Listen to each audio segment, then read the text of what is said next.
오늘 이 시간에 하나님께서 예비하신 그 은혜를 목사님도 또 여러분들도 좀 함께 누릴 수 있는 시간이 됐으면 좋겠어요. 아멘입니까? 근데 목사님이 벌써 기대가 되고 믿음이 더 생기더라고요. 왜냐하면 어쩜 이렇게 순수할 수 있는가. 세상에 목사님 교회 학교 와서 찬양하는 줄 알았어요. 아름다운 마음들이부터 시작해가지고 맑고 밝은 날 세상에 그렇게 찬양을 순수하고 열정적으로 예쁘게 하다니 목사님이 좀 여러 가지 생각들이 있었습니다. 오늘 집회를 좀 시작하면서 목사님이 한 사람 이야기를 먼저 좀 여러분들한테 소개하면서 시작을 해야 할 것 같아요. 하워드 러트리지라는 사람이 있었어요. 어떤 사람이냐면 옛날 여러분들 베트남 전쟁 알죠? 베트남전이 있을 때 미국군이었습니다. 미국군, 미 공군 조종사였는데 이게 그 드럼 스네어가 찡찡 울리는 것 같은데 목사님이 잘 알죠? 목사님도 교회에서 찬양단 양육을 하고 있거든요. 미안합니다. 목사님 자꾸 귀에 소리가 거슬려서 이름 기억나요? 러트리지. 뭐 중요한 건 아니지만 러트리지라는 사람이 있어요. 미 공군 조종사였는데 베트남전에 참전을 했다가 이제 공격을 당한 거죠. 그래서 비행기가 추락을 했는데 다행히 살았어요. 생명은 잃지 않고 살아서. 그런데 이제 포로가 된 거죠. 전쟁 포로가 된 거예요. 전쟁 포로가 됐는데 이 사람이 전쟁 포로로 있는 동안에 너무나도 고통스러웠던, 그런데 전쟁이 종식되고 이 사람은 생명을 무사히 건져서 다시 고국으로 돌아오게 돼요. 그런데 이제 그때의 일들을 회고하면서 회고록을 하나 씁니다.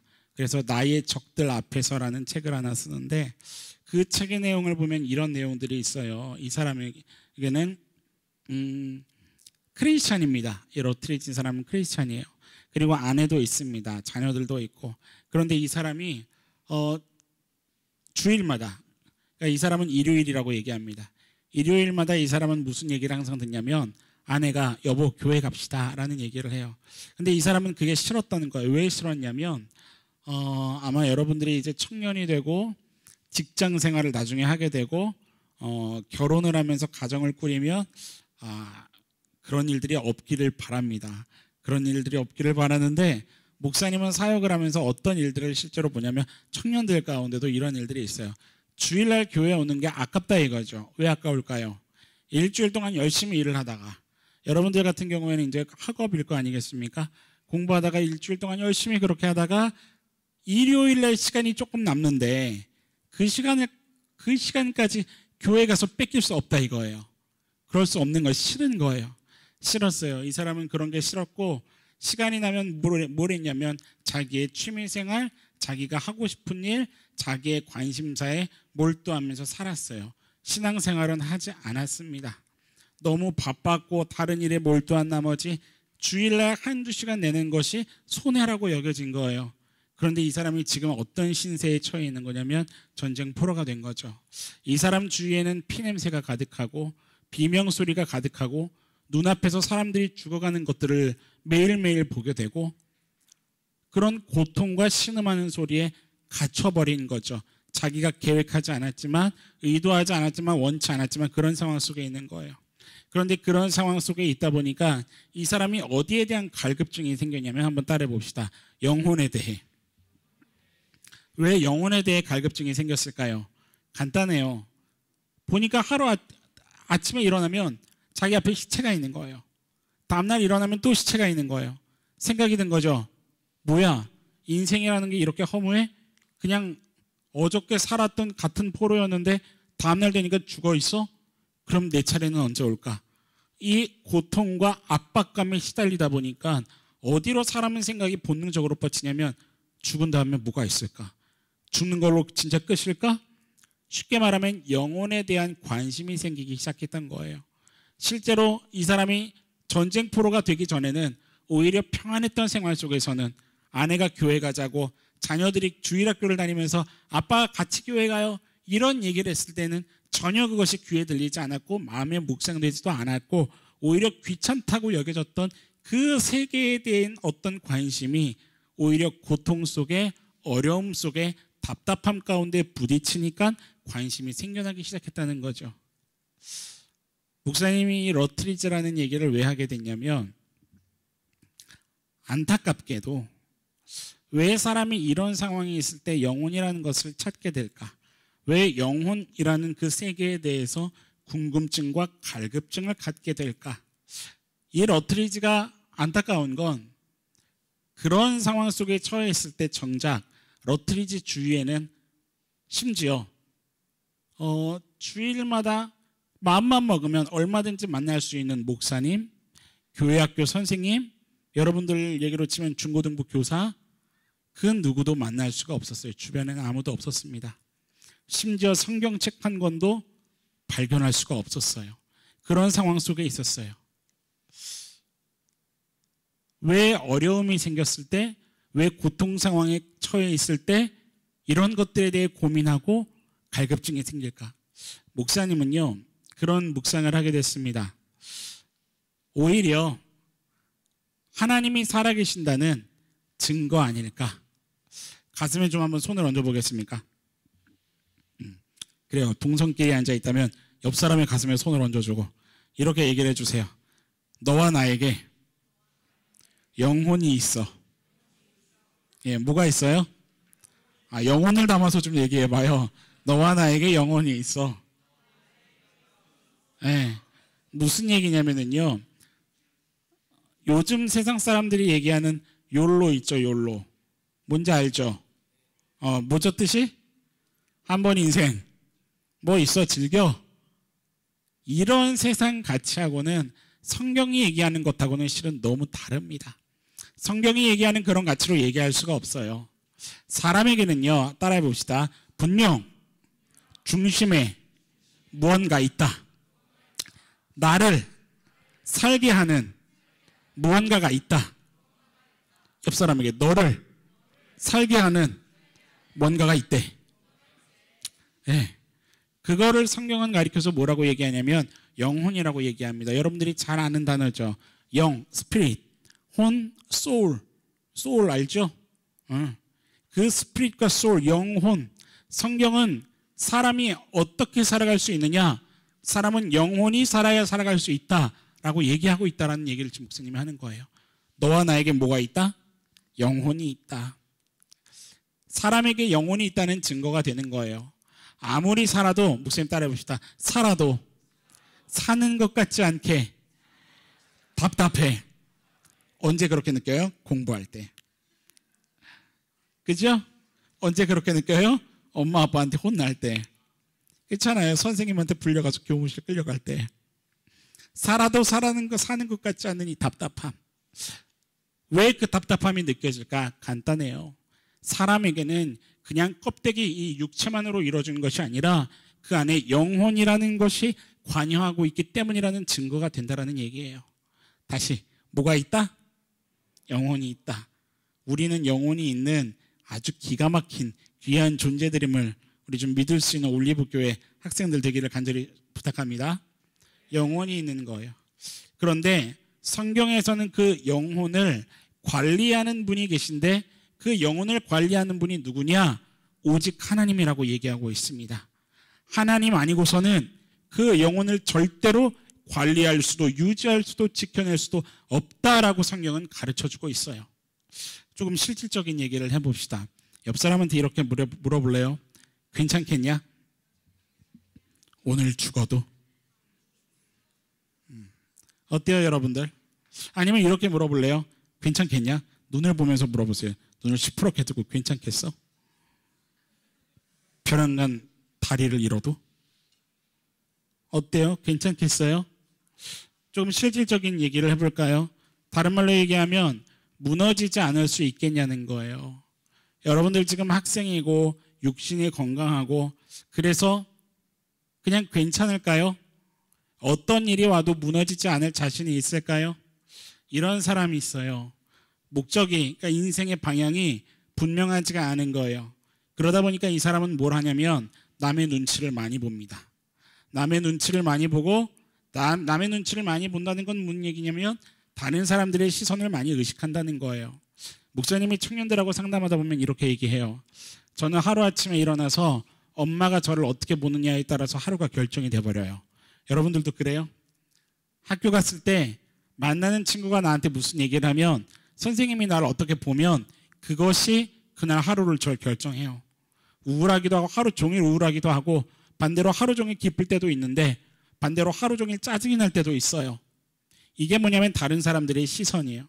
다른 사람들의 시선 혹은 내가 살아가고 있는 내가 처해 있는 어떤 상황과 환경들, 다른 말로 얘기하면 한번 목사님 따라해 봅시다. 나의 어떠어떠함, 그런 것들에 의해서 하루가 막 결정이 돼버리는 거예요. 이런 사람들은요, 목적이 때로는 분명해 보이는 것 같아. 아, 나 하고 싶은 게 생겼어. 아, 나 관심사가 생겼어. 오케이, 나 이제 이렇게 하면서 요거 한번 하면서 살아봐야 되겠어 라고 방향이 결정된 것 같더라도 어떤 치명적인 결함이 있냐면 치명적인 문제에 부딪혔을 때 삶을 포기해버린다는 거예요. 목사님이 청년 사역하면 이런 상담을 간혹 합니다. 목사님, 그만할까 봐요. 더 소망이 없고 더 살아갈 이유가 없어요. 한 번은 목사님한테 목사님, 제가 진짜 결판을 끝을 내려고 하는데 목사님 얘기 한 번쯤은 들어봐야 될 것 같아서 목사님한테 여쭤보려고 왔어요. 저 목사님하고 대화 끝나면 끝낼 거예요. 근데 목사님이 봐도 정말 기가 막힐 정도로 지독한 환경 속에 살고 있어요. 상상을 해볼래요? 여러분들 이 가운데 그런 학생들이 있을지는 모르겠습니다. 밤에 언제 들어올지 모르는 아버지가 자정을 넘어서든 자정이 넘지 않든 술에 만취해서 들어와서 자는데 끄집어다가 놓고 거실에 눕혀놓고 때리는 거예요. 내가 너를 낳은 게 잘못이지. 이런 모욕과 저주를 들으면서 그날 밤은 맞으면서 지새는 거예요. 다음날 눈을 떴을 때 차라리 숨을 쉬고 있지 않기를 바라면서 눈을 뜨는 거예요. 만약에 여러분들 이런 인생을 살고 있다고 한다면 어떨 것 같습니까? 비단 그것뿐만일까? 학업 스트레스 대단하죠? 목사님 교회에서도 이번에 수능을 본 친구들도 있고 재수를 한 청년들도 있고 다양해요. 목사님이 1년 동안 그들과 어떤 씨름을 했냐면 우리가 머리로만 아는 거 정말로 성적이 나의 행복을 판가름 지을까? 신앙과 성적의 관계가 어떨까? 성적이 이래도 하나님이 나를 사용하시는데 문제 없을까?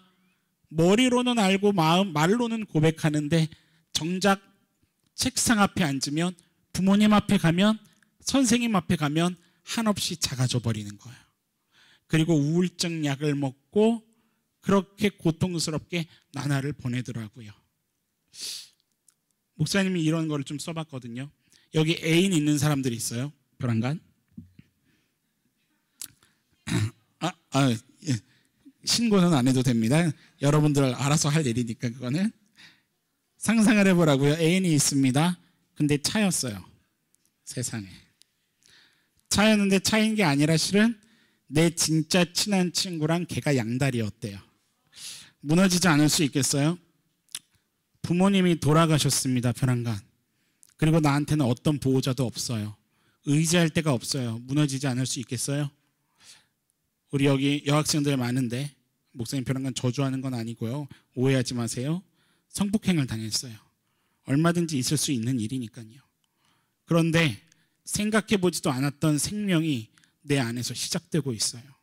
무너지지 않을 수 있겠어요? 사고로 인해서 시력을 잃어버렸어요. 그런데 당장 일주일 뒤에 시험이 있어요. 중요한 시험이 있어요. 무너지지 않을 수 있겠어요? 만약에 살아가는데 어느 날 알게 된 거지. 나에게 배다른 형제가 있었다? 무너지지 않을 수 있겠어요? 아니, 배다른 형제가 아니라 내가 살고 있는 그 부모님이 원래 내 부모님이 아니었다? 이게 드라마에 나올 것 같은 이야기처럼 들리나요? 아니요. 목사님이 사역하고 있는 현장에서 일어나는 일들이에요.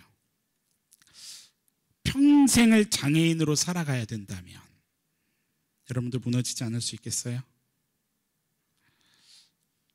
끝을 생각하는 사람들이 있어요. 끝을 생각하는 사람들이 있는데 이 사람들의 특징이 있어요. 특징이 뭐냐면 따라해 봅시다. 신호등 없는 왕복 8차선 도로. 대단하죠? 8차선 도로 본 적 있어요? 신도시, 여기도 지금 오니까 동탄 신도시 개발하고 있던데 그런 신도시들에게 쫙 있는 도로, 넓은 도로들이 있어요. 그런데 그냥 상상을 해봅시다. 이 4차 왕복 8차선 이 도로에 사거리로 되어 있는 이 도로에 하루에 수백 수천 대의 자동차가 왔다 갔다 해야 돼. 그럼 반드시 거기에 뭐가 있어야 돼요? 신호등이 있어야 돼요. 신호등이 없으면 무슨 일이 벌어지기 시작할까? 그렇죠. 간단해요. 지금 우리는 여기 앉아서 젠틀하게 사고라고 얘기하겠지만 좀 더 현실적으로 얘기해 볼까요? 비명소리가 가득하겠죠. 피 튀길 거예요. 사고가 나서 사람들의 장기가 바닥에 굴러다닐지도 몰라요. 어떤 일들이 벌어질지 모른다고. 소음, 자동차 경적소리, 비명소리, 119, 어마어마한 소리, 시끄러운 소리들로 가득할 겁니다. 뭐가 없는 문제예요? 신호등이 없는 문제예요. 신호등 하나만 있으면 해결될 문제. 신호등 하나만 있으면 어떤 일도 벌어지지 않을 상황. 설령 어떤 새로운 문제가 생긴다 할지라도 신호등이 있으면 차근차근 해결될 수 있는 문제.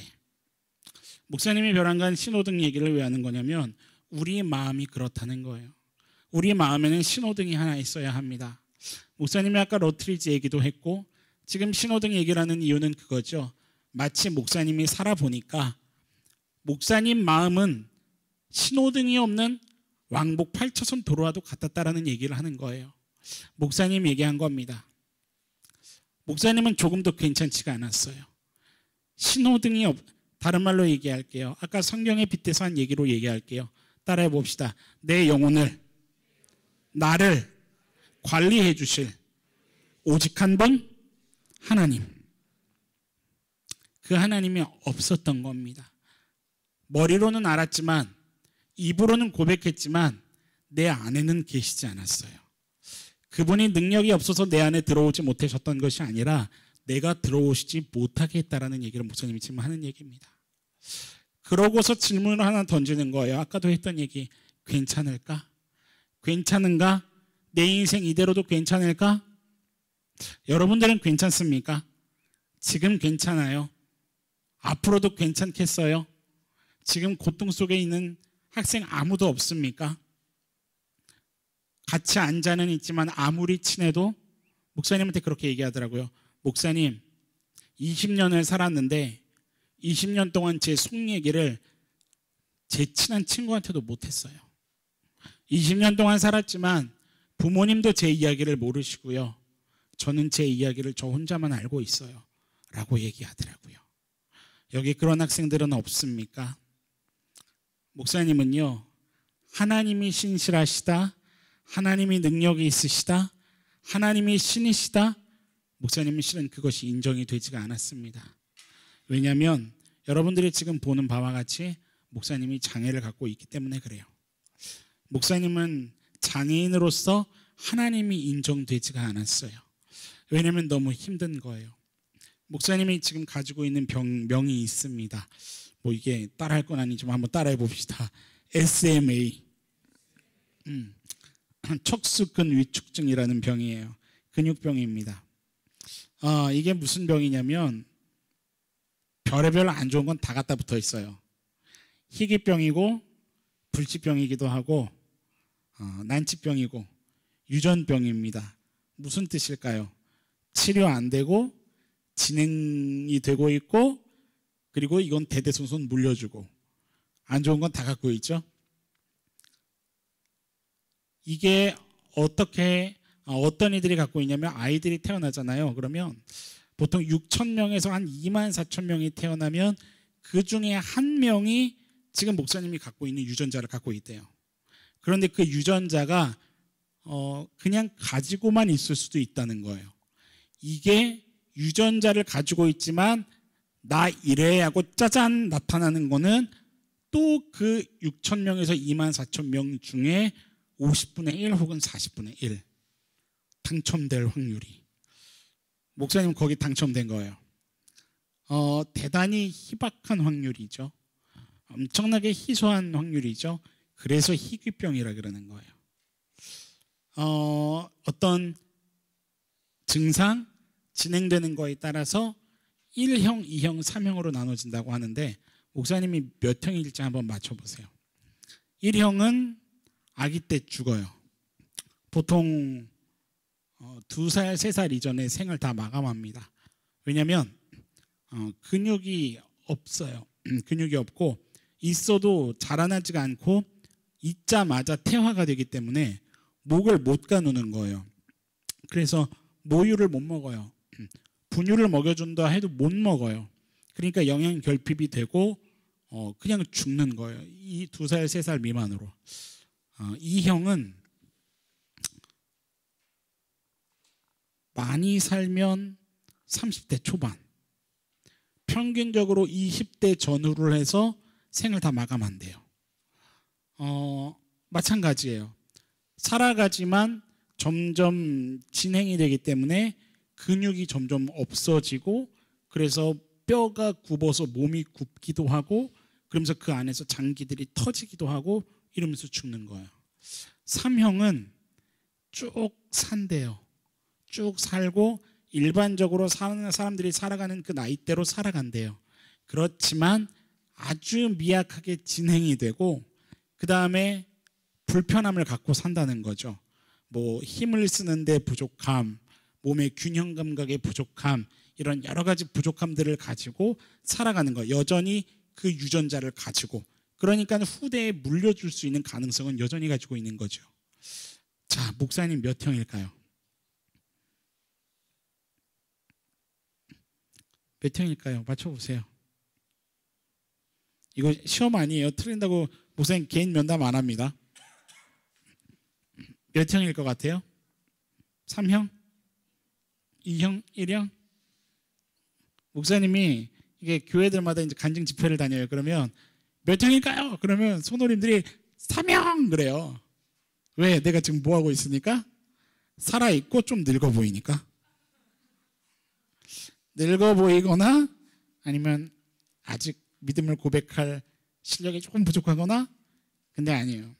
목사님하고 오늘 시간을 통해서 여러분들이 하나님이 어떻게 역사하시는가를 좀 더 눈으로 볼 수 있게 되는 성숙한 크리스천들이 좀 될 수 있기를 간절히 축복합니다. 목사님은요 2형이에요. 2형. 무슨 얘기? 지금 목사님 몇 살일 것 같아요?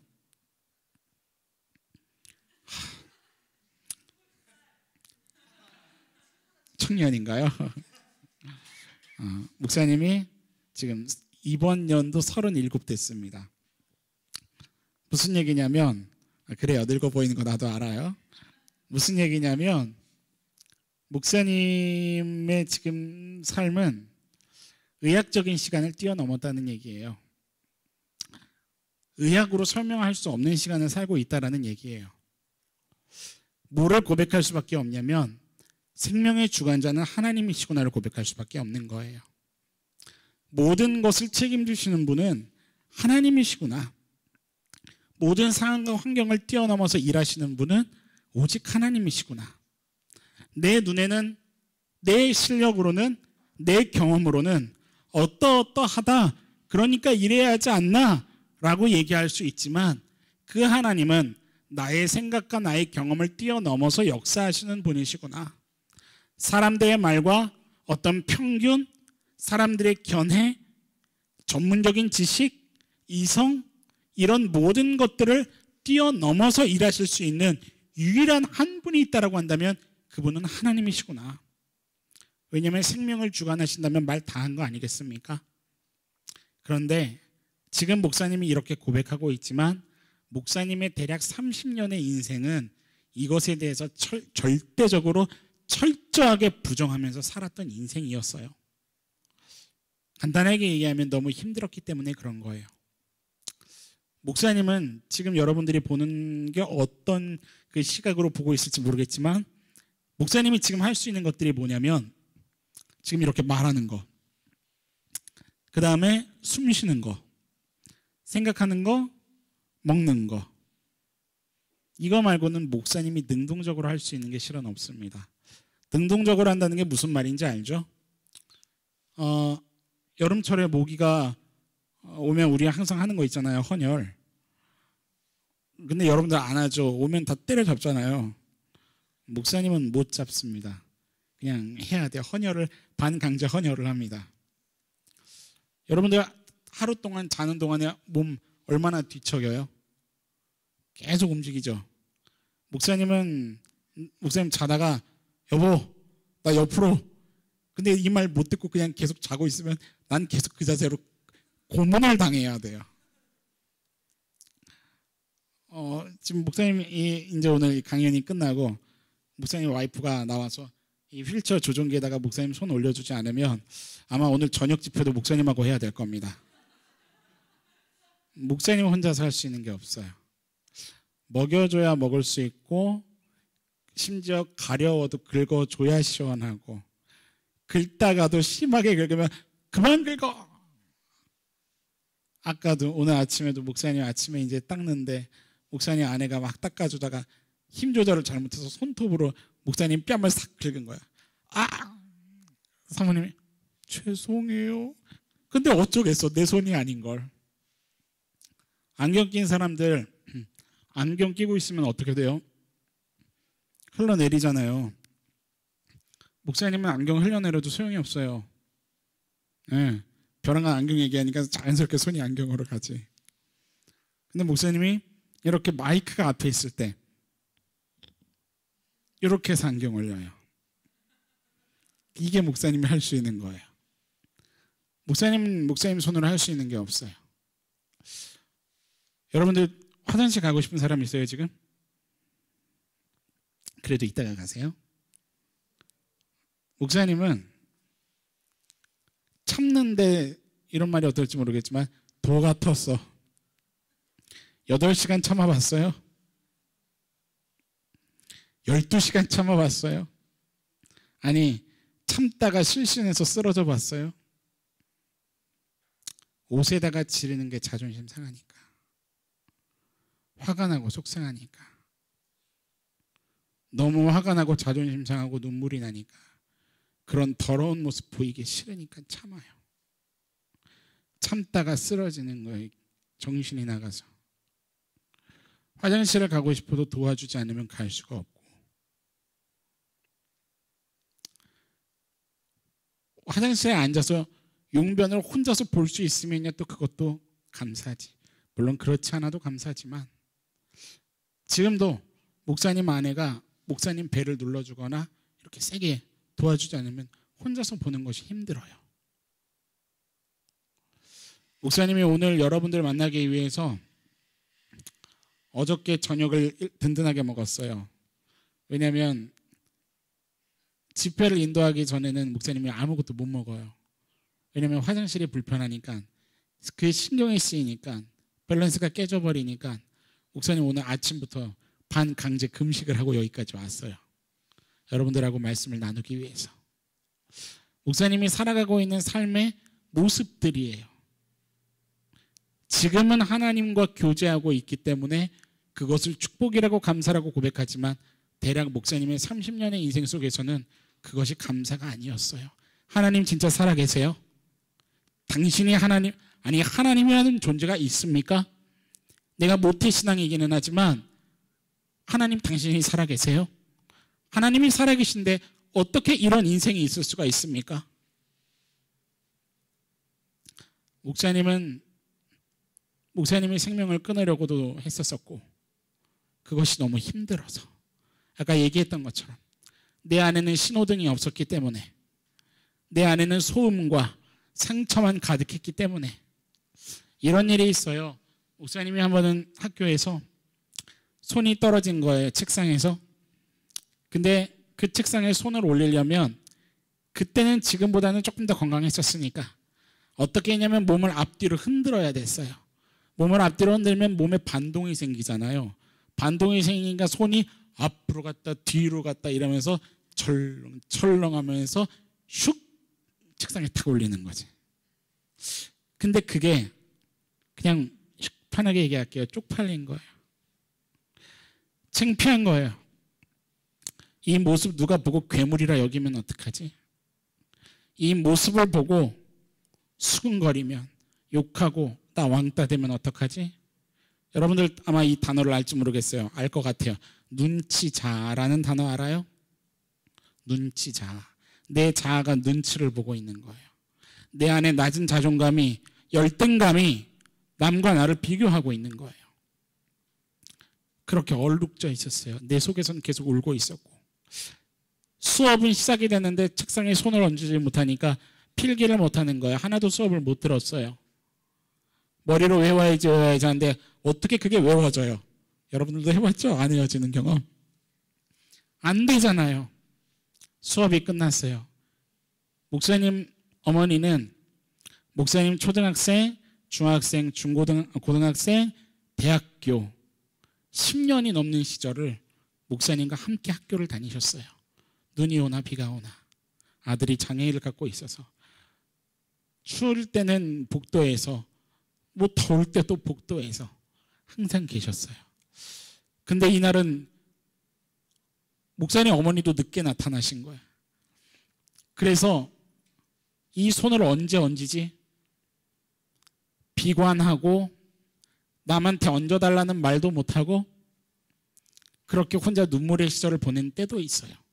한 번은 교회를 올라가야 되는데 목사님이 휠체어 조종기를 막 조종하면서 가다가 아주 작은 정말 손톱만한 돌뿌리에 바퀴가 한번 딱 부딪혀서 살짝 출렁거린 거예요. 여기 지금 막 마이크 선 이런 거 깔려 있죠. 목사님한테는 저 마이크 선을 넘어가는 것도 휠체어가 이렇게 진동이 와서 몸에 와요.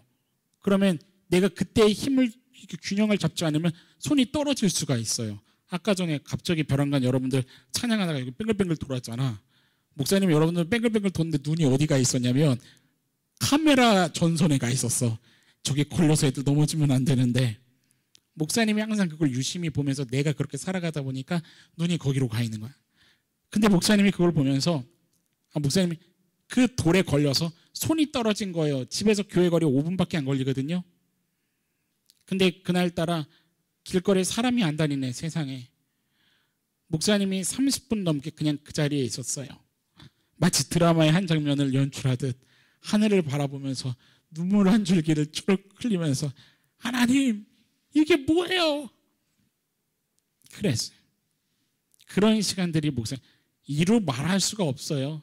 설명하려면. 근데 그러다가 목사님한테 인생 속에 또 하나의 사건이 하나 생깁니다. 사실은 목사님이 조금 혼자서 손을 썼었습니다. 혼자서 밥도 떠먹을 수도 있었었고 그리고 옷도 심지어 갈아입을 수가 있었어요.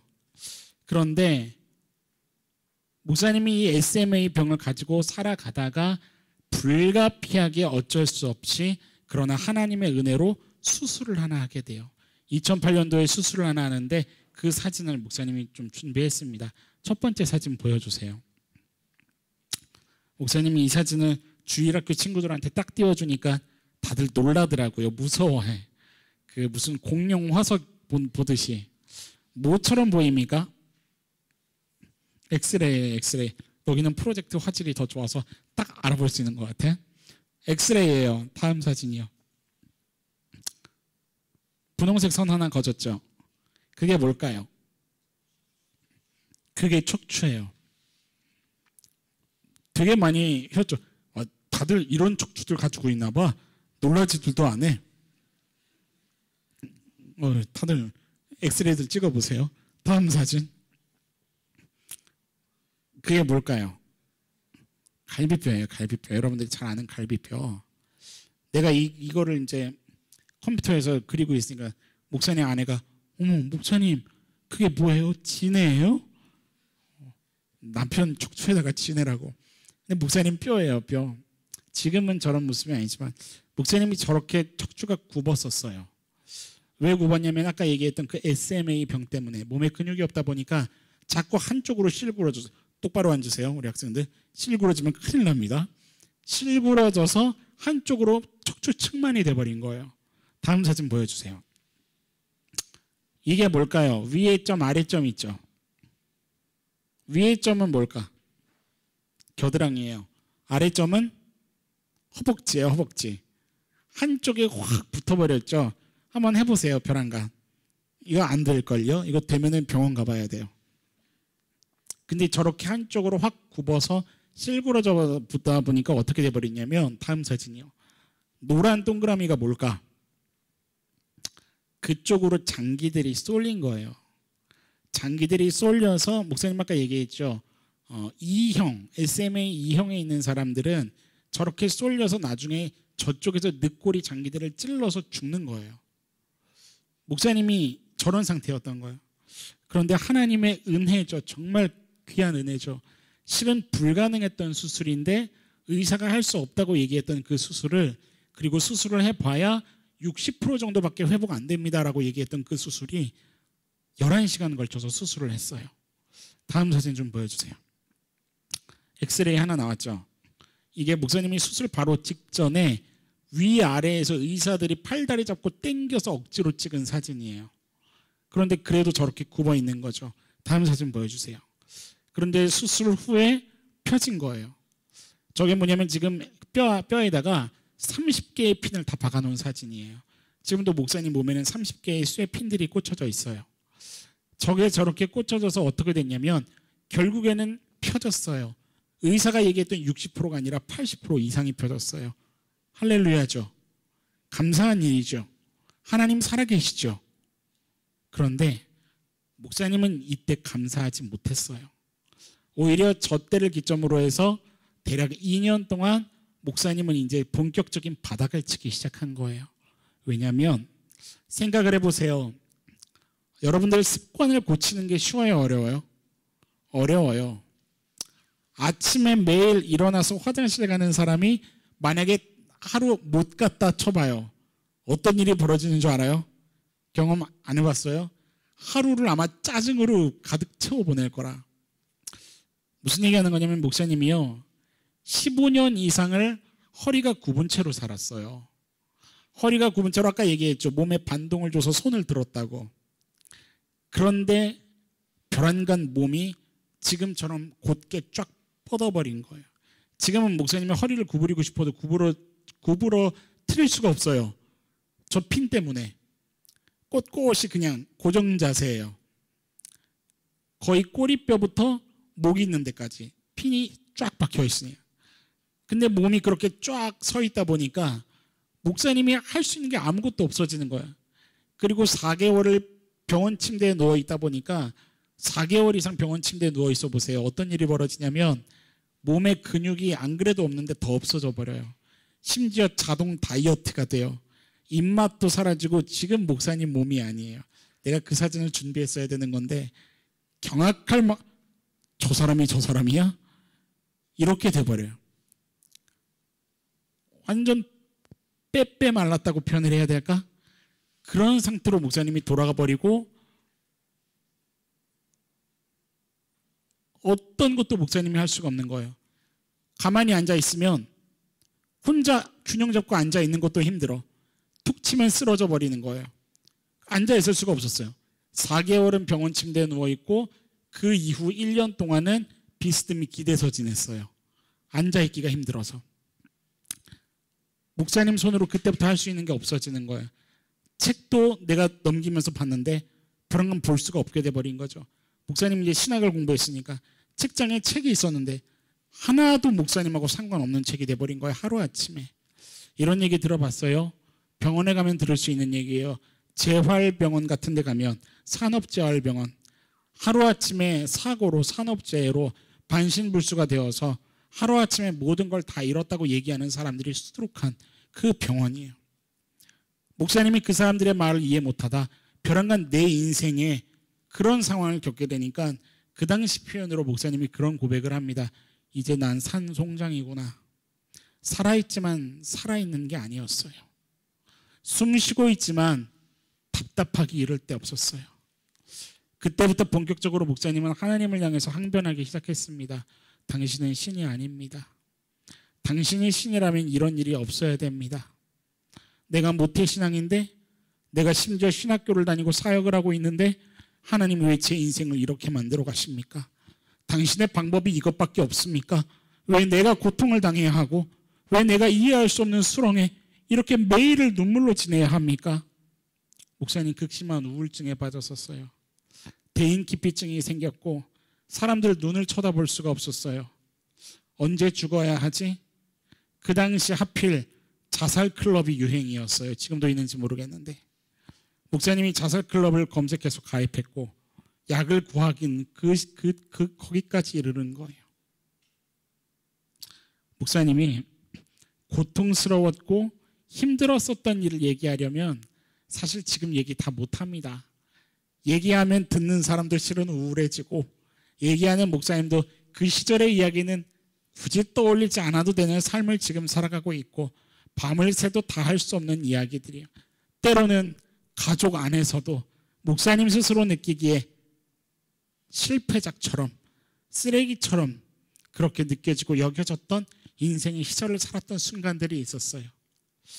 오죽 괴로웠으면 도로를 역주행했겠습니까? 역주행해 본 적 있어요? 목사님이 전동휠체어를 타고 도로를 거꾸로 달렸어요. 그런 마음으로 오늘 죽어도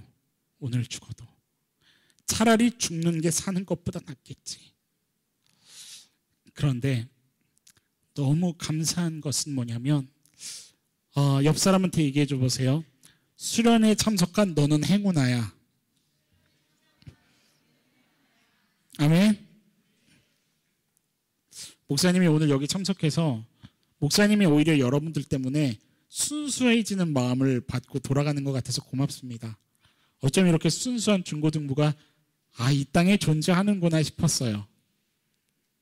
그런데 그런 순수함이 2박 3일의 수련회 기간 동안에 하나님이 그 마음의 중심을 보시고 귀하고 깊은 은혜를 여러분들에게 허락하시는 인생에서 다시 찾아올 수 없는 귀한 중요한 순간들로 좀 경험되어 줄 수 있기를 간절히 축원합니다. 너무 감사한 것은요, 아까 전에 첫 번째 찬양 뭐였었죠? 찬양 인도한 아니요, 그거 아니었어요.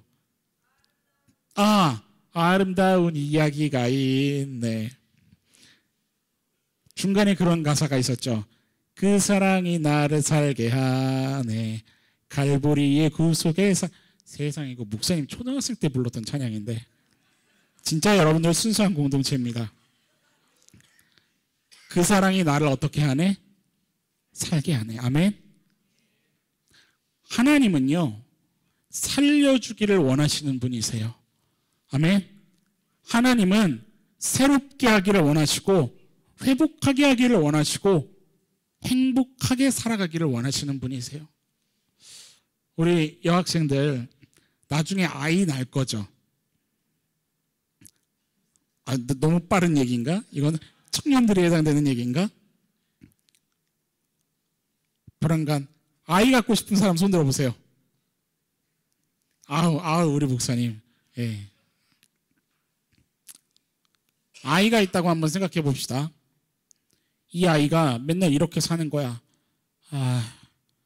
나는 정말 그지 같아. 정말 내 인생은 그지 같아. 나 왜 이러는 거야? 답답해. 그 모습을 보는 부모님 마음이 어떨 것 같아요?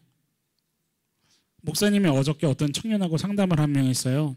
근데 그 청년이 목사님, 저는요 참 못났어요. 제가 이런 경험을 했는데 그 경험이 왕따예요. 이 경험을 했는데 제가 그 경험을 한번 하고 나니까요, 다시는 그런 일을 당하고 싶지 않아서 제가 방법을 하나 선택했어요. 하나 작전을 짰어요. 모든 사람들을 만날 때마다 일부러 오버해서 웃는 거예요.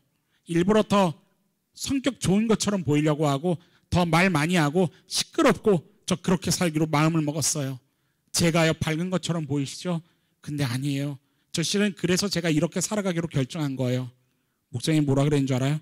이 바보 멍청이 같은 녀석아. 요즘에 그런 말이 유행이더라. 똥멍청이. 목사님 이런 똥멍청이 같으니라고. 뭔 소리를 하고 있는 거냐고. 목사님 저 원래 이렇게 태어났다니까요. 좋아하고 있네. 이게 무슨 뜻인 줄 알아요? 하나님이 원래 그렇게 지으셨다는 뜻 아니에요. 하나님이 원래 모자라게, 원래 성격 부족하게, 원래 상처받게 그렇게 지으셨어요? 아니잖아요. 그런데 속는 걸 속고 있어요. 나의 어떠함들에 속아서 내가 살아갈 방법을 내가 계획하고 내가 꾸리고 있다고요. 근데 그게 아니에요. 그렇게 살아가는 그 모습을 그 부모가 보면 아이고 잘 살고 있네. 역시 너는 거지 같아. 그래 고통스럽냐? 한번 이겨봐. 인생이 그런 거야. 그러고 계시겠어요?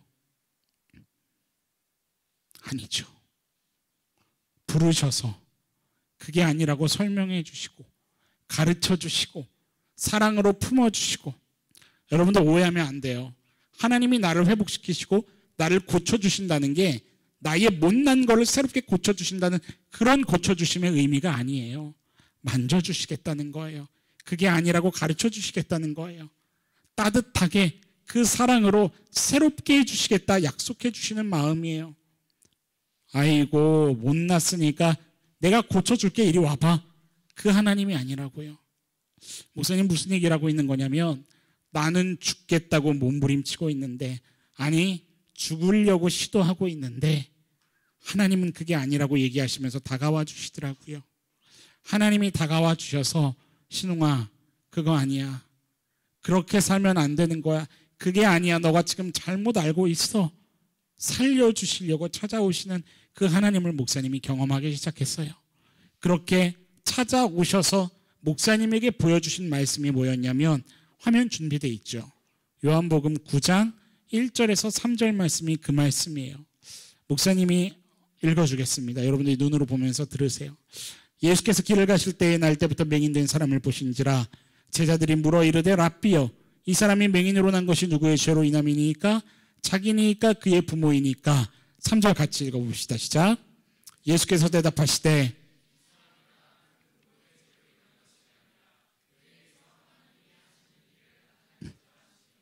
아멘. 그에게서 하나님이 어떤 일을 하시는 일을 나타내고자 함이니라. 쉽게 얘기해 줄게요. 이런 거예요. 예수님과 제자들이 길을 같이 걷고 있었어요. 근데 제자들이 보니까 누구를 보게 된 거냐면 장애인을 보게 된 거죠. 장애인 쉽게 얘기하면. 근데 그 장애인이 어떤 장애인이에요? 앞을 못 보는 장애인이에요. 근데 벼랑간 궁금한 거예요. 예수님 뭐예요 저 사람? 저 사람은 왜 장애를 갖고 있죠? 근데 그 당시에 지배적인 율법의 의견이 뭐였냐면 부모의 죄나 자기의 죄가 있으면 장애를 갖고 저주받은 채로 살아갈 수 있겠다. 이런 것이 율법에 있는 내용들이에요. 그러니까 제자들도 쉽게 판단한 거죠. 뭐예요? 저 장애인 누구 죄 때문에 도대체 그런 거예요? 쉽게 얘기할게요. 쓰레기라는 거죠. 실패작이라는 거예요. 비교하는 거예요. 비교해서 누군가는 잘났지만 누군가는 못났다는 거예요. 비교해서 누군가는 쓸모 있는 것 같은데 누군가는 쓸모 없는 것 같은 거예요. 비교해서 쟤는 괜찮은 것 같은데 나는 아닌 것 같은 거예요. 비교해서 누군가는 행복한 것 같은데 나는 왜 이렇게 불행하냐라는 거예요.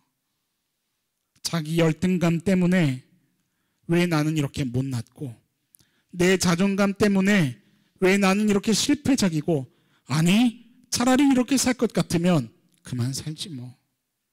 그 얘기가 쓰여 있는 거예요. 그런데 예수님이 이렇게 얘기하시네요.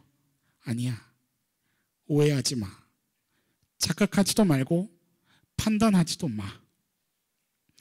너의 눈으로 볼 때는 그런 장애인이겠지만 신웅아 너가 느낄 때는 너는 장애인이지만 너가 느낄 때는 그렇게 부족하지만 아니 부족한 것을 넘어서서 너 스스로를 쓰레기라고 여기고 있겠지만 너 스스로를 실패작이라 여기고 있고 인생에는 소망이 없다고 느끼고 있을 수 있겠지만 그런데 신웅아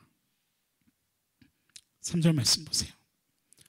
그에게서 하나님이 하시는 일을 나타내고자 하심이라. 믿을 수 있겠니 신웅아? 그런 너도 하나님이 할 일이 있어서 예비되어 있는 존재야. 하나님이란 분은 하고 싶으신 일이 있으셔서 우리로서는 우리의 경험과 우리의 이성, 우리의 판단으로는 도무지 이해할 수도 없고 가늠할 수도 없고 계획할 수도 없는, 인간으로서는 바라볼 수 없는 그런 일을 하나님은 이루고 싶으셔서, 하나님은 이루어야 하셔서, 그래서 준비하고 계시고 그래서 예비하고 있고 그 통로로 너를 시작하셨어. 옆 사람한테 좀 얘기해 줄래요? 너를 통해 하나님이 하실 일이 있어. 믿어요? 이게 믿겨지나요?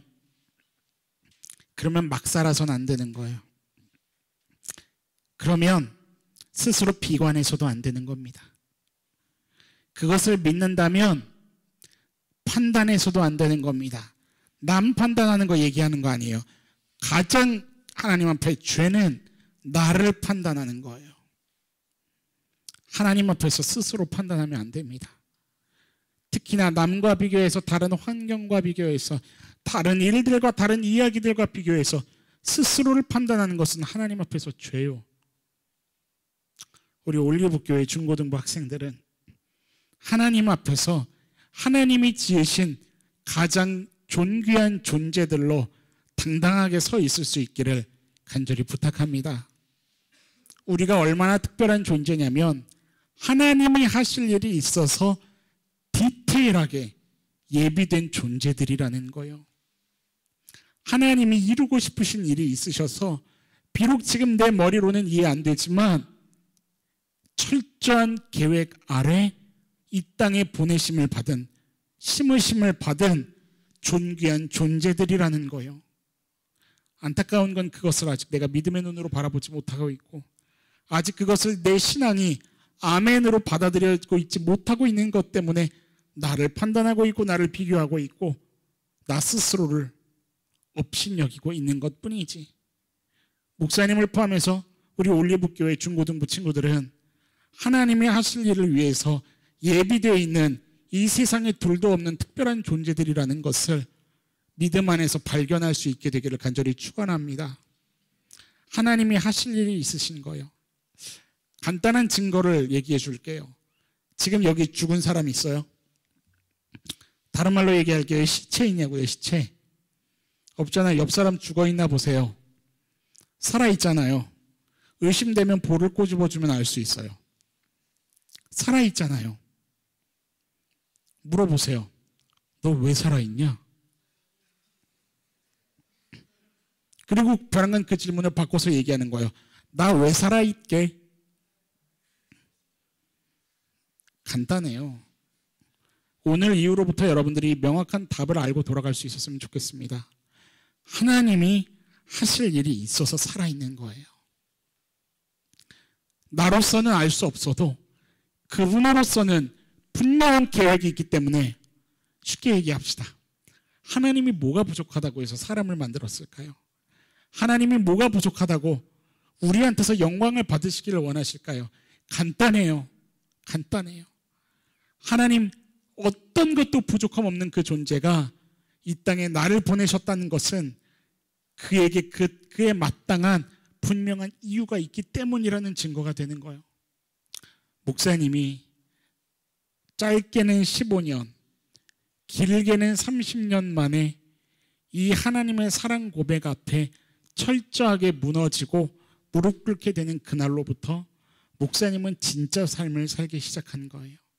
살아도 사는 것 같지 않은 삶이 아니라 사는데 진짜 살고 있는 행복한 삶. 아까 전에 목사님이 물어봤는데 한 명도 괜찮아요 라고 대답한 우리 친구들은 안타깝게 없었어요. 1시간 후에 죽어도 괜찮은 사람 있어요? 이 비밀을 깨닫고 나면 그것이 괜찮다고 고백하게 되는 놀라운 축복을 경험하게 되는 겁니다.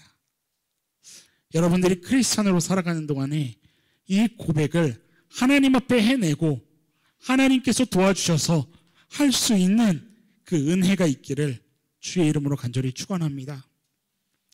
목사님이 이 시간에 찬양을 한 곡 좀 하고, 목사님이 하는 건 아닙니다. 목사님이 그런 기도를 했었거든요. 하나님, 제가 만약 결혼을 한다면 노래를 잘하는 사람을 보내주세요. 근데 들어주셨게요? 안 들어주셨게요? 들어주셨어요. 그래서 그 사람이 대신 찬양을 좀 고백할 거예요. 목사님이 너무 하고 싶은 그 고백을 목사님이 보내주신 사람을 통해서 고백하게 하실 거예요. 한번 좀 같이 들으면서 또 은혜 누리고 목사님이 남은 말씀 더 전하도록 하겠습니다.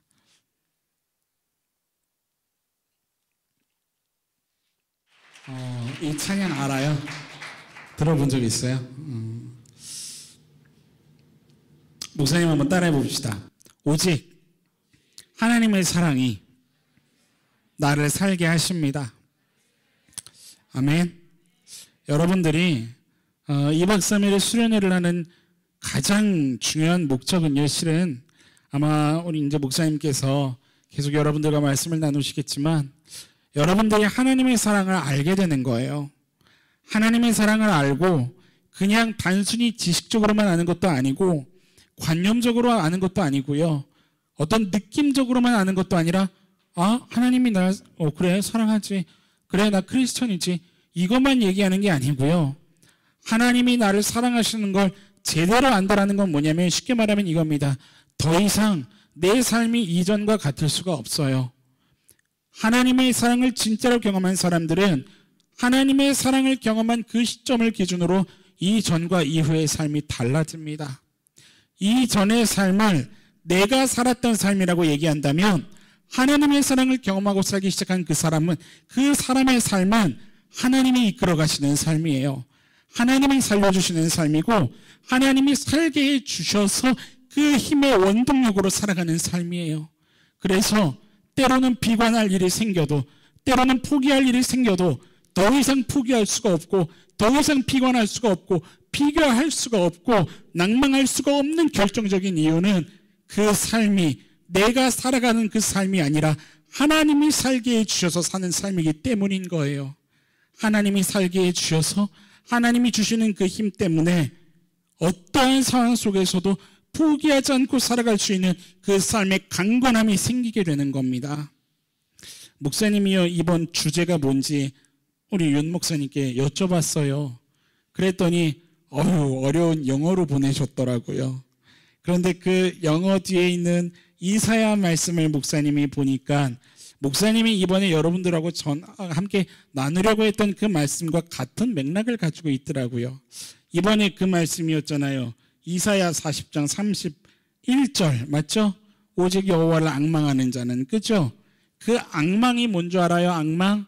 목사님이 성경을 찾아보니까 앙망은 이런 단어를 갖고 있어요. 하나님을 기다리는 거예요. wait이라는 단어가 wait upon the Lord, 하나님을 기다려야 돼요. 또 어떤 게 있냐면 hope the Lord예요. 하나님을 소망하는 거예요. 앙망이라는 게 뭐냐면 바라보는 거거든요. 왜 바라볼까요? 그가 모든 걸 다 할 수 있다고 믿기 때문에 바라보는 거예요. 왜 기다릴까요? 나는 안 되는데 그분은 하실 수 있기 때문에 하실 수 있을 거라 믿어지니까 기다리게 되는 거예요. 애인을 왜 기다려요? 나에게 사랑을 채워줄 것 같아서, 나를 사랑해 줄 것 같아서. 성탄절날 여러분들 선물 기다릴 나이는 지났나? 유초등부 가면 그 얘기 하잖아요. 산타 할아버지 왜 기다려? 선물 주니까요. 기다리는 거예요. 뭘 바라니까. 나는 할 수가 없잖아요. 그래서 기다리는 거예요. 다른 말로 얘기할게요. 바라며 기다린다는 것은 그분과 본격적으로 함께 관계를 갖겠다라는 의지가 담겨있는 마음이에요. 오직 여호와를 낭망하는 자가 왜 독수리 날개쳐 올라감같이 힘을 얻냐고요? 간단하죠. 하나님하고 교제하니까, 하나님하고 대화하기 시작하니까, 그분을 구체적으로 알아가기 시작하니까, 그분을 알아가면 알아갈수록 고백하게 되는 게 있어요. 이런 나를 사랑하시는구나. 나는 이런데 그분은 이러시구나. 목사님이요, 우리 청년들한테 믿음이라는 걸 얘기할 때 꼭 이렇게 가르쳐 줍니다. 따라해 봅시다. 기댄다. 옆 사람한테 한번 기대 볼래요? 편한지? 빼내요 스르르 눈이 감깁니까? 기대는 게 그런 거예요. 바로 앉아보세요. 왜 목사님이 믿음을 기댐이라고 얘기하냐면 꼿꼿이 서서 내가 할 수 있다고 주장하는 건 믿음이 아니에요. 다른 말로 얘기할게요. 나 믿어. 믿을래, 예수님 믿을래, 믿어. 그게 믿음이에요? 미안하지만 그건 믿음 아니에요. 그건 최면이에요. 그건 자기 최면이에요. 기독교의 믿음은 그런 거 믿음 아니에요. 믿음은 뭐냐면 내용이 중요한 거고 대상이 중요한 거예요. 내용이 누굽니까? 살아계신 하나님, 천지를 창조하신 우리 하나님. 내용이 뭡니까? 대상이 누구예요? 예수 그리스도잖아요. 나는 할 수 없는데, 나로서는 불가능하고, 나로서는 실패가 있고, 나로서는 낭만과 슬픔이 있는데 그분한테는 슬픔이 없대요. 그분한테는 낭만이 없대요. 그분한테는 흠이 없대요. 후회가 없대요. 부족한 게 없대요. 다 할 수 있대요. 정확무오라는 말이 있어요. 오점이 없다는 거예요. 전지전능 무슨 뜻이에요? 불가능이 없다는 거 아니에요. 무소부재 들어봤어요? 무슨 뜻이에요? 없는 곳이 없어. 이건 신출귀몰. 별의별 말이 다 나오네. 무소부재. 시간과 공간을 뛰어넘어서 어디든 다 존재하신다는 거. 누가요? 우리 하나님. 그 하나님께 뭐만 하면 돼요? 기대면 돼요. 더 이상 내가 나를 주장하지 않아도 된다고요. 그게 믿음이에요. 목사님이 뭐를 지금 외치고 있는 거냐면, 할 수만 있다면 여러분들이 2박 3일 수련회 기간 동안에 여러분들을 사랑하시는 그 하나님 앞에 완전히 무릎 꿇을 수 있는 영적인 축복이 있기를 간절히 축원합니다. 하나님이 나를 어떻게 사랑하시는지, 나를 어떤 눈으로 바라보고 계시는지, 나는 안 된다, 할 수 없다 얘기하지만, 나는 실패라고 눈물이라고 슬픔이라고 얘기하고 있지만, 그런 나를 바라보시는 하나님은 나의 인생 가운데 어떤 얘기를 하기를 원하시는지 그 은혜 앞에 완전히 엎드리는 그 은혜가 있기를 간절히 축원해요. 인생 가운데 반드시 경험해야 되는 게 뭔 줄 알아요? 아까 목사님 아내가 그런 고백을 했죠. 그 사랑이 나를 살게 하네. 방황 끝에, 어두움 끝에 홀로 있었지만 그런 나를 찾아와 내 손을 붙잡고 이끌어 가시는 그 하나님, 그 사랑이 나를 살게 하네. 무슨 말이에요? 하나님의 사랑을 제대로 고백할 수 있는 그 순간이 인생의 시절 가운데 반드시 한 번이 있어야 된다는 얘기예요. 그게 없으면 안 돼요. 하나님을 만나는 경험이 없으면 안 돼요. 나를 사랑하시는데 어떻게 사랑하시는지 그거를 경험하지 않으면 넘어지고 무너진다고요. 목사님이 처음에 그런 얘기했죠. 무너지지 않을 자신 있겠냐고요. 쓰러지지 않을 자신 있겠냐고요. 장담 못해요. 다 무너지고 쓰러진다고요. 모태신앙이어도 쓰러지고, 신학을 공부해도 쓰러지고, 목회자여도 넘어진다고요. 뭐가 없으면요, 하나님에 대한 제대로 된 경험이 없으면 넘어져요. 하나님이 나를 어떻게 사랑하시든지 그 사랑 앞에 네가 무릎 꿇은 경험이 없으면 쓰러지게 된단 말이에요. 순식간에 함몰돼 버리는 거예요. 그래서 반드시 인생 가운데 고백해야 되는 고백이 있는데 뭐냐면, 그 고백이 바로 이 고백입니다. 따라해 보세요. 하나님이 창조하셨다. 아멘. 아까 목사님이 하워드 러트리지 얘기를 했었죠. 이 사람이 수용소에 있었는데 그 수용소의 이름이 하트브레이크라는 수용소입니다. 이 하트브레이크 수용소에 있을 때 러트리지는 아무리 찾고 싶었지만 성경책 한 권을 찾을 수가 없었어요. 그리고 이 사람이 했던 싸움이 뭐였냐면, 그동안에 들었던, 우연이라도 들었던 그 말씀을 떠올리는 씨름을 했던 거예요. 우리는 얼마나 축복입니까? 매주 말씀 듣고 성경책이 얼마든지 찾으면 찾을 수 있는, 그리고 감사하게도 우리는 이 말씀 구절 한 번쯤은 다 들어봤을 거예요. 띄워주세요. 창세기 1장 1절. 외우는 사람도 있죠? 같이 읽어봅시다. 시작. 태초에 하나님이, 믿어요? 진짜로 믿어요? 목사님이 여러분들을 판단하는 건 아니지만, 안타깝지만 이 글을 읽지만, 믿는다고 얘기는 하지만 가짜 믿음을 목사님은 많이 봐요. 신앙생활하면서 진짜 어떤 문제에 그 난관에 봉착해서 넘어질랑 말랑하고 있을 때 이 말씀이 진짜 떠오를까요? 목사님은 어떤 얘기를 듣냐면, 진짜 하나님 살아계세요? 전 하나님의 창조론을 못 믿겠어요. 차라리 진화론이 맞지 않아요? 가장 그 문제의 뿌리를 들여다보면 목사님은 뭐를 발견하게 되냐면 하나님이 창조하셨다는 걸 실은 신실하게 믿지 않아요. 여러분들 진짜 믿어요? 하나님이 창조하셨다는 걸 진짜 믿냔 말이에요. 누군가는 목사님한테 그러더라고요. 아니 신앙생활을 하면서 수십 년 신앙생활하면서 어떻게 외우는 말씀이 창세기 1장 1절밖에 안 됩니까? 근데 목사님은 그렇게 얘기하고 싶어요. 아니요. 신앙생활 일평생 하더라도 창세기 1장 1절 제대로 고백하지 못하면 신앙생활 아무리 수십 년을 해도 소용없습니다. 태초에 하나님이 천지를 창조하셨다는 게 무슨 뜻인데요? 하나님이 천지를 창조하셨다고요? 진짜 그 하나님이 창조하신 건 맞아요?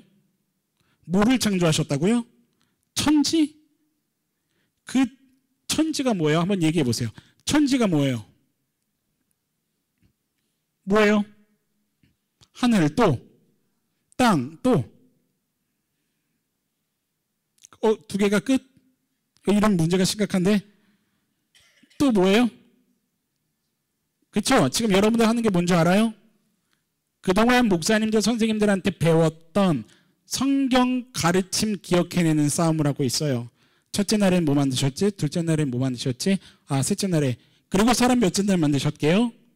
여섯째 날. 이게 무슨 의미를 갖고 있는 건지 알아요? 아직 내 고백이 아니라는 거예요. 맞춰보세요. 천지에 누가 있습니까? 누가 있어요? 여러분들이 있어요. 목사님이 있고 여러분들이 있다고요. 하나님이 창조하신 피조물은 하늘과 땅, 바다, 바람 이런 것뿐만이 아니라 그 안에 만물의 영장인 여러분들이 포함되어 있다는 얘기예요. 태초에 하나님이 천지를 창조하셨다. 태초에 하나님이 신홍이를 창조하셨다. 아멘. 여러분들의 이름 넣어서 한번 얘기해 보세요. 시작. 태초에 하나님이 아멘입니까? 근데 이게 무슨 의미를 갖고 있는지도 알아요? 자, 하나님이 창조하셨어요. 그러면 그가 가질 수 있는 고유 권한이 있습니다. 뭐가 있을까요? 뭐가 있을까요? 시작하셨으니까 끝에 대한 권한이 있을까요? 없을까요? 왜요? 이게 못마땅합니까? 벼랑간 여러분들 표정 불만입니까? 예, 그게 불만인 것 같아요. 목사님 그 얘기가 하고 싶은 거예요. 그분이 창조하셨다는 거 안에는 어떤 의미가 있냐면 시작하셨으니까 끝도 낼 수 있는 권한이 그 누군가에게는 없어도 오직 하나님께는 있다는 인정이에요. 아멘? 근데 그거 인정이 안 되지 않아요?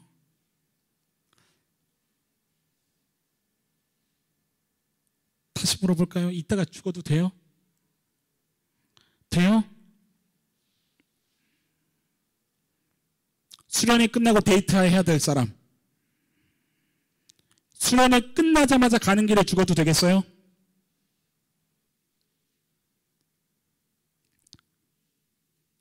서울대학교 합격증이 나왔어. 변함감 목사님의 학벌주의를 여러분들한테 얘기하는 건 아닙니다. 오해하지 마세요. 그냥 그게 딱 직관적이니까. 서울대, 연대, 고려대. 세상 가치를 얘기해서 변함감 미안합니다만 합격증이 나왔어. 그것도 그냥 합격증 아니고 4년 장학금. 별로 그것들로 만족이 안 되는구나.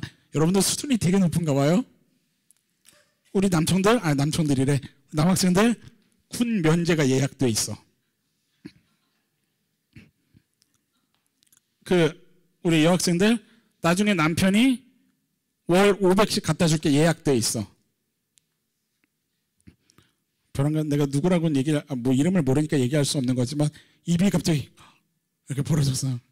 너무 좋은 거야.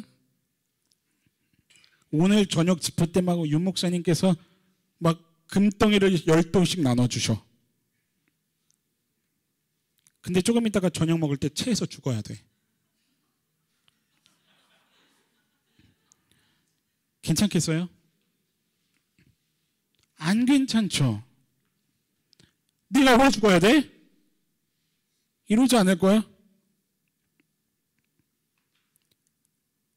다시 물어볼게요. 하나님이 태초에 천지를 창조하시는 거 믿습니까? 목사님이 여러분들을 정죄하려고 이 말씀을 얘기하는 건 아니에요.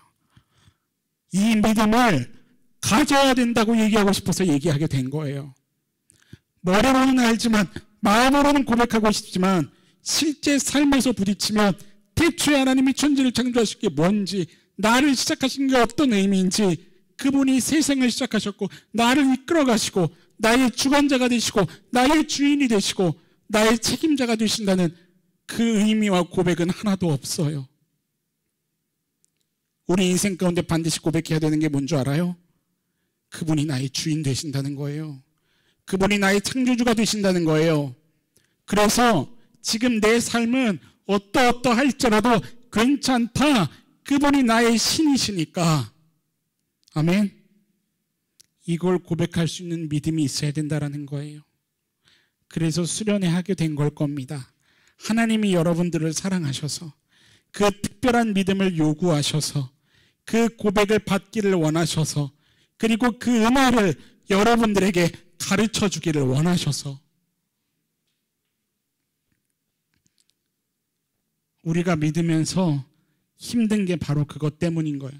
목사님이 말씀 하나 좀 더 찾아보도록 합시다.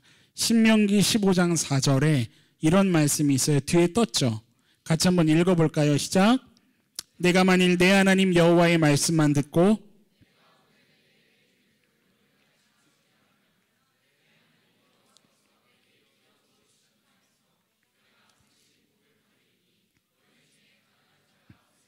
아멘. 너희 중에 어떤 자가 없으리라?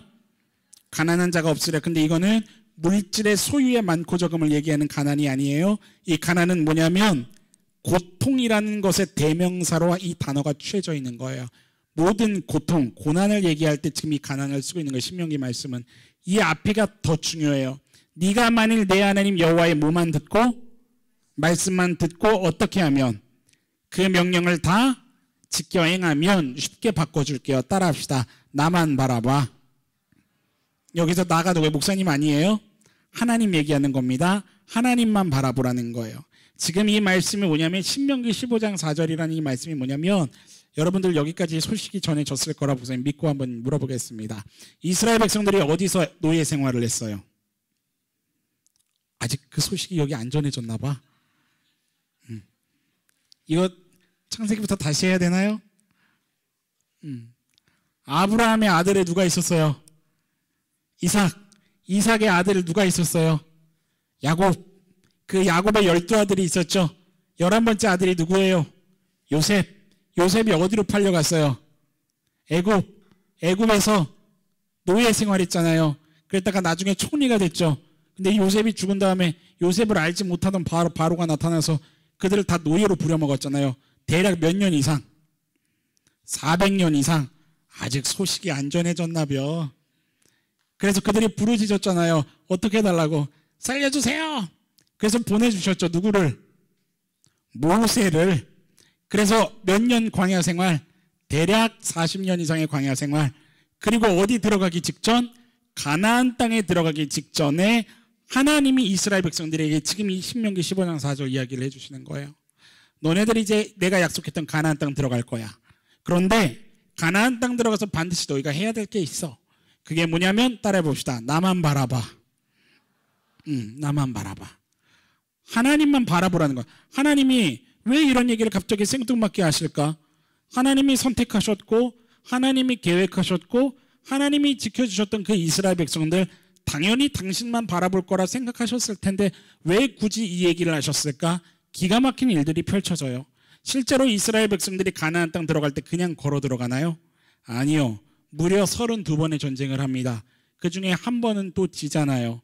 31번의 전쟁을 하게 이기게 되는데 물어봅시다. 전쟁이 신났겠어요? 아침에 일어나서 우리 전쟁해야 되는데 와! 전쟁이 대박. 그 다이나믹한 걸 오늘도 한단 말이지. 좋았어. 오늘 내 전쟁 실력이 어떤지 보여줄게. 이런 대화했겠어요? 아니죠. 얼마나 지옥 같았겠어요. 얼마나 피곤했겠습니까?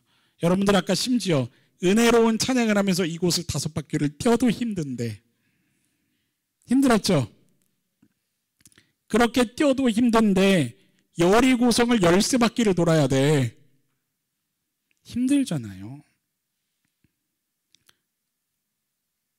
하나님은 아셨던 거예요. 얘들아, 너희 가나안 땅 정복할 때 아무리 힘들어도 나를 바라봐야 돼. 그래야 너희들 괜찮을 수 있어. 아멘? 근데 반대도 얘기하시네요. 실제로 그들은, 이스라엘 백성들은 가나안 땅에 들어가서 젖과 꿀이 흐르는 땅을 차지해요, 안 해요? 해요. 그런데 정작 젖과 꿀이 흐르는 땅을 차지하니까 그들의 눈과 마음이 어디로 가기 시작했는 줄 알아요? 이방신들을 향해 마음이 가기 시작했어요. 좀 살만하게 느껴지니까 그들의 눈과 마음이 세상 방법, 세상 가치관을 바라보기 시작했다는 얘기예요. 목사님이 이 얘기를 왜 하는 거냐면 이거죠. 아무리 힘들어도, 반대로 살기 좋다 여겨져도 우리의 눈과 마음이 그 자리에 머물러서는 안 되는 거예요. 아멘? 내 고통, 내 어떠어떠함, 나의 기가 막힌 웅덩이 같은 상황, 여기에 내 눈과 마음이 멈추면 안 된다고요. 내 판단, 내 상황, 여기에 우리들의 모든 신경이 집중되면 정작 바라봐야 될 것을 보지 못하는 저주를 겪게 된다는 거예요. 우리가 바라봐야 될 게 반드시 뭡니까? 나를 창조하신 하나님, 나를 선택하신 하나님, 나를 이 땅에 보내신 하나님, 나를 시작하셨고 끝까지 이끄실 그 하나님, 그 하나님을 바라보는 싸움을 우리가 해내지 못하면 우리에게는 이 신명기 15장 4절에 있는 가난이 찾아올 수 있다라는 이야기요. 무슨 얘기냐면 진짜 무엇이 장애라는 거죠. 목사님이 깨달은 거예요. 손이 건강해요. 발이 건강해요. 그래서 가고 싶은데 다 가요. 먹고 싶은 거 다 먹어요. 보고 싶은 거 다 보고 하고 싶은 경험 다 해요. 그러면서 정작 진짜 바라봐야 할 하나님을 바라보지 못하고 눈과 마음이 세상 가치관에 빠져서 저 세상에서 허우적거리고 있다면 그가 영혼의 장애인 아니겠어요? 그러나 손이 불편하고 발이 불편하고 내가 하고 싶은 거, 내가 이루고 싶은 거 하지 못해도, 그래서 고통 가운데 답답함에 있더라도 오히려 그래서 하나님께 기대게 되고 하나님을 찾게 되고 하나님을 부르짖게 된다면 그의 육신은 불편할지라도 영혼이 살아나는 축복을 경험하게 되지 않겠어요? 옆 사람한테 얘기해 줍시다. 영혼이 살자. 영혼이 살아야 된다. 아멘. 이번 수련회를 통해서 여러분들의 영혼이 하나님을 바라보게 되고 모든 것보다 크신 그 하나님 때문에, 하나님이 주시는 평강 때문에 행복을 고백할 수 있는 우리 올리브교회 학생들 될 수 있기를 간절히 축원합니다. 이것이 독수리가 날개쳐 올라가는 거예요. 그 바로 앞절에 30절에 어떤 말씀이 있어요? 성경에 그런 말씀이 있더라고요. 어린이지만, 어른이지만 쓰러지고 자빠질 수가 있대요. 개역개정은 쓰러지고 넘어지지만이라고 기록되어 있지만 이전에 개역 한글 보면 쓰러지고 자빠지지만 기록되어 있어요. 목사님이 그 말씀을 예전에 묵상할 때 자빠질 수가 있대. 웃었지만 내가 자빠졌었어요. 삶의 어떠함들 때문에 자빠지고 넘어지고, 성경에 왜 소년과 장정을 집어넣고 있냐면 대표성이에요. 대표성. 절대 쓰러지지 않을 대표성, 넘어지지 않을 대표성, 힘이 넘치는 대표성, 생생한 신선한 대표성. 근데 지금 그 대표성들이 다 넘어지고 있는 거예요. 소년이어도 넘어지고 장정이어도 쓰러지고 넘어지지만 자빠져 버리지만 오직 여호와를 앙망하는 자가 독수리가 날개쳐 올라감 같이 비상할 거라는 하나님의 약속이에요. 하나님이 아니면 안 돼요. 하나님이 아니면 안 된다고요. 학벌도 아니고요, 건강도 아니고, 화목한 유복한 가정도 아니고요, 어떤 좋은 친구들 아니고요, 내 지갑에 돈도 아니고 내 백그라운드도 아니요, 오직 하나님이 통치하실 때 그 인생은 됐다라고 얘기할 수 있는 거예요. 주님만을 바라볼 수 있는 목사님과 여러분들이 될 수 있기를 간절히 소망합니다. 주님만을 바라봐야 돼요. 가장 기본적인 대전제예요. 그분은 실수가 없으신 분이셔서 그래요. 뭐가 없으신 분? 실수가 없으신 분. 상식적으로 생각해 봅시다. 너무 말씀을 열심히 들어서 목사님이 물어보는 거 이름이 뭐예요? 선우 몇 학년? 1학년. 목사님은 고3인 줄 알았어요. 너무 의젓하게 말씀을 열심히 들어서 처음엔 청년인 줄 알았어요. 늙었다는 뜻은 아니에요. 선우. 하나님이 선우를 창조하셨어요. 아멘. 근데 1년이 지나니까 하나님이 이런 얘기를 하시네요. 선우가 좀 하자가 있네. 하자가 있네. 에이, 취소. 다시 만들자, 선우. 이상해요? 괜찮아요? 이상하죠. 이상하지 않아요? 상식적으로 이런 존재를 신이라고 얘기할 수 없어요. 그래서 신한테 가장 기본적인 속성이 있다고 한다면 그분에게는 흠이 없다는 거예요. 후회가 없다는 거예요. 하나님은 선우를 만든 그 자체로 찬양하고 계시는 분이세요. 다들 인정하기 싫은가 봐. 아멘. 뿐만 아니라 여러분들 한 사람 한 사람이 하나님의 정확한 계획 하에 이 땅에 보냄받은 존재들이라고요. 그게 대전제예요. 그분은 실수가 없으십니다. 목사님 따라합시다. 주님만 바라보며 영원히 살아나는 경험이 2박 3일 가운데 있기를 소망합니다. 아멘. 목사님이 그 간절함을 가지고 이쪽으로 달려온 거예요. 그 마음을 함께 나누고 목사님같이 나는 내 스스로가 그랬어요. 내 인생이 그지 같은 인생이었다라고 나 스스로 저주했었던 사람이었어요. 그런데 그런 것도 하나님은 의학을 뛰어넘어서 일하시는데 여러분들 건강하잖아요 지금. 아니요, 목사님이 모르는 속병들을 다 가지고 있나요? 목사님 그런 기도합니다. 하나님, 저를 만져주신 거에 10분지 1만큼만이라도 지금 이 세대를 만져주시면 놀라운 당신의 사람들이 일어날 것을 저는 믿습니다. 우리 올리브교회 학생부 안에서 하나님이 마음껏 쓰시는 멋진 믿음의 용장들이 좀 일어날 수 있기를 간절히 축원합니다.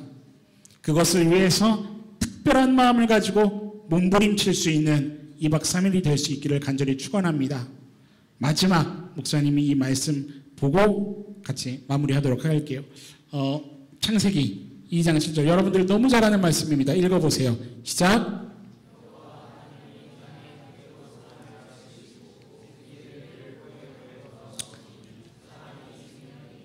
퀴즈. 사람이 뭐로 만들어졌어요? 흙으로. 흙이 뭘까요? 성경이 얘기하는 흙. 옆에 아니 앞에 바닥에 여러분들 지금 바닥에 손가락으로 쓱 훑으면 손에 뭐가 묻을까요? 먼지가 묻을 거예요. 성경이 지금 얘기하는 흙은 그 먼지예요. 그런데 이 먼지를 가지고 하나님이 뭐를 만드셨어요? 사람을 만드셨어요.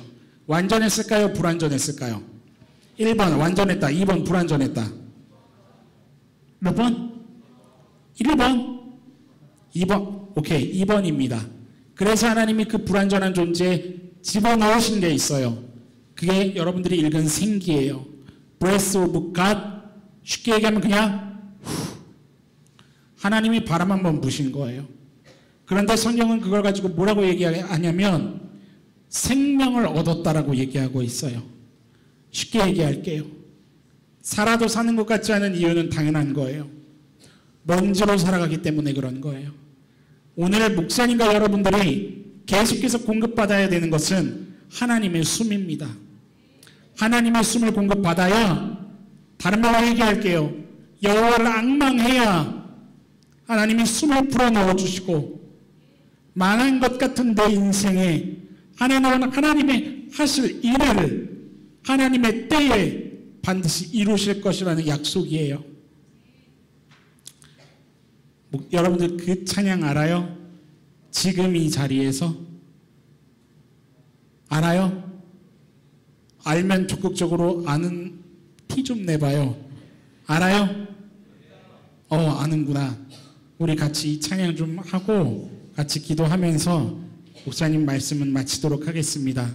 목사님은 가지만 하나님은 이곳에 계속 하시기 때문에, 함께 하시기 때문에 후회도 없는, 실수도 없는, 오히려 완전함이 넘쳐나는 그러한 2박 3일의 수련회가 펼쳐질 수 있기를, 목사님도 가는 길에 또 돌아가서도 여러분들을 위해서, 또 우리 선생님들, 목사님 위해서 중보하도록 하겠습니다. 아멘. 하나님의 숨으로 하나님 볼 수 있는 놀라운 경험이 있는 수련회 되기를 간절히 축원합니다. 아멘. 여러분들 안다고 했으니까 크게 한번 불러보세요. 가사 고백하면서 이거구나, 이거구나. 이 가사대로만으로라도 여러분들이 경험할 수 있다면 요즘 말로 대박이에요. 아멘. 찬양합시다.